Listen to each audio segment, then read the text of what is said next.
Dana White was a good guy. You know, guys liked him, girls liked him. He just had this great personality. People were attracted to him. They wanted to be his friend. They liked hanging out with him.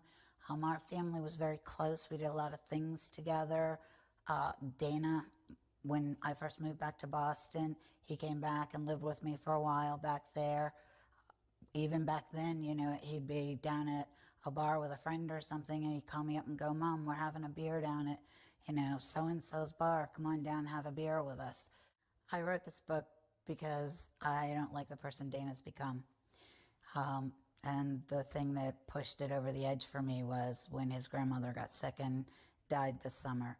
His grandmother was one of those grandmothers that he was with a lot. She lived with us for a while. When he would go back east, when we lived in Vegas, he spent time with her back there. So she was sick and dying, and he hadn't spoke to her in 2 years. And he called her up and told her, "Graham, I'm going to send my plane to get you. I'm going to bring you back to Vegas to live with us. You're going to have the best medical care money can buy." And then she never heard from him again. So, and that was typical Dana. So I really didn't even think twice about it. But the final straw was when I saw one of her neighbors. And her neighbor asked me what I was doing there. And I said, "My mom's sick, and, you know, I'm down here taking care of her." And she said, "Oh, we thought she was gone." I said, "Gone where?" She said, "Well, she told us her grandson was coming to get her. She told everybody in the neighborhood that she wouldn't be here because he was coming to get her to take care of her now." So that just sort of pushed the final button for me. And, you know, I was hoping the book, a lot of the stuff might bring him back or make him think about who he's become and what he does to people and the way he behaves. But I don't think it's really had that effect on him. Now that grandmother passed away. Yes. Did he come to her funeral? No. We had she was cremated in Florida, and then we had a funeral service for her up in Connecticut. And he never came. He didn't send flowers, card, nothing. Yeah, I don't want to take anything away from him for what he's done for MMA and the UFC. I mean, Dana has a high school education and that's it. And I think it's pretty amazing the things he's been able to do with MMA and the UFC. But he's not a good person. He seems to have lost his character somewhere along the way. He mistreats people. It's terrible the way he speaks of women and treats women. That really bothers me because I don't believe I've ever brought him up to behave like that. He doesn't speak about me very often, you know, and when he does, it's very short and brief. He doesn't like to talk about me. My mom was never around, but he doesn't seem to add to it why I was never around. You know, I really did work like 80, 100 hours a week, so I was able to pick up a lot of money, but that was to pay for everything. If he didn't go to that school, if I didn't work all those hours, he would have never met the Fertittas. That, you know, it's that sort of chain reaction thing. There would be no UFC. Do you think Dana has used steroids? I do believe Dana's used steroids. I hadn't seen any pictures of him for a while, and then I saw one and he had no neck. You know, he was just like, and his seams were busting on his jacket, and I'm like, oh my God, what is he doing? So yeah, it certainly looked like it. I don't know if Dana fears me. I just really do think that he knows that I will probably be one of the only people who won't back down, you know, who won't kiss his ass, who won't take his crap.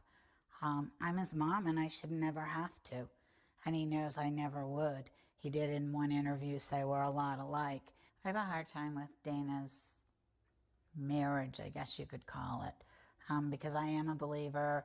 If you're married, you're married, and that's it. And if you don't want to be, and you want to be out with other people, then leave the person you're with. Don't make a joke of your marriage. But his marriage is a joke. How so? Well, it's everyone knows that he puts Tiger Woods to shame. You know, he has plenty the ring card girls sleep with him. There's two of them I know for sure, and I don't remember I don't know if I ever knew her name. She was the first ring card girl. I think she used to do the Zions commercials for them too. But I know he was sleeping with her. It used to annoy me. The former ring card girl, Rochelle, he took her out, did a lot of things for her, helped her get into Playboy. She was trying to build a career, and she wanted to go well beyond being a ring card girl for the UFC. So Dana was with her at a number of functions and with friends, and it was pretty obvious that they had a relationship for a while.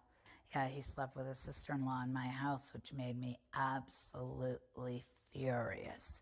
I mean, he goes after any girl he wants and usually gets them.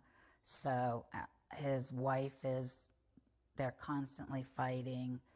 The honeymoon, she gave him the worst black eye I've ever seen. He nearly lost his eye. So I don't know if that's his way of handling it, but he's gone overboard with handling it. Are you familiar with the Federal Trade Commission Yes, I know and them. their investigation? I've heard about the investigation, yeah. Yeah, now there's speculation that there's an investigation. I can tell you firsthand that there is an FTC investigation regarding the UFC because I've been interviewed by the attorneys from the Federal Trade Commission. So there's currently an investigation into the UFC's business practices by the FTC, and it's been going on for quite a while. Are you familiar with it? And if you are, what do you know about it? But more importantly, do you think that the UFC has a monopoly on the sport of MMA? I've just read a few things about the investigation and that they hired a big-time law firm out of New York to handle it for them. But I do believe they have a monopoly. I don't know how anyone could think they don't. I mean, anyone that starts to even be up and coming at all or poses any kind of a threat, or their fighters or employees go to work for someone else, they buy them out or they drive them out. Yeah, I was really surprised when somebody came back to me and said that Dana had made those comments, that he was sick of me always wanting money from him.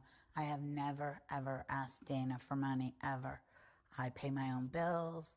Even when I went to all the fights, I paid for my own airfare, my own hotel room. I just got free tickets to the fights. But, you know, I mean, that was pretty pricey. I wouldn't have been able to afford to buy them if he didn't give them to me. But I've never asked Dana for any money for anything. And as far as writing the book for money, I wasn't looking to get money. I didn't think I would make a lot of money off of it, and I haven't. I would love to see Dana change. I really would. I would like to see him become a better person. He has everything. You know, I just keep saying it. There's no reason to be that mean and cruel to people all the time, to be hurtful. I don't understand it. If he would just step back and think about it. Maybe he needs a psychologist or a shrink or something to make him see all of that, the person he's become from the person he used to be. If you could say anything to him right now, if you were here, what would you say to Dana? Come out and see me and talk. Do you still love your son? Of course I do. This has been tough doing all of this. I mean, somebody said, oh yeah, I'm sure it is. Yes, it is. And anyone who's a parent can certainly understand that. But I would love to see him change, you know, make things the way I want them. Not completely, but to have my old Dana back. Yeah, absolutely. To be able to see the grandkids, even if it remains strained between him and I. You know, why drag the kids into this so they can't see their grandmother? They don't get to see their uncles or anything. I don't think that's right at all, especially since we were all really close when Dana was growing up. Everyone did everything together. And like I said, it's only been the last few years that it's really splintered the whole family.